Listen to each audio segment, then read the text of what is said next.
बिस्मिल्लाहिर्रहमानिर्रहीम।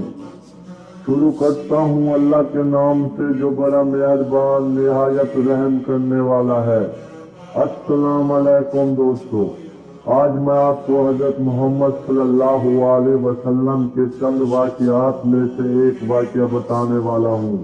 हुज़ूर सल्लल्लाहु अलैहि वसल्लम के दुश्मनों में से बिलखसूस अबू जहल ने एक मर्तबा हुज़ूर सल्लल्लाहु अलैहि वसल्लम से कहा कि अगर तुम खुदा के रसूल हो तो आसमान पर जो चांद है इसके दो टुकड़े करके दिखाओ।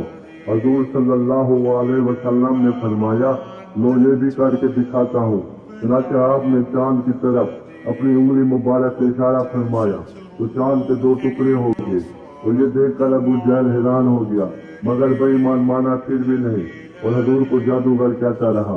इस वाक़ये से हमें ये सबक मिलता है कि हमारे हुजूर सल्लल्लाहु अलैहि वसल्लम की हुकूमत चांद पर भी जारी रही और बावजूद इतने बड़े अख्तियार के बेईमान अफराद हुजूर सल्लल्लाहु अलैहि वसल्लम के अख्तियार को मानते फिर भी नहीं।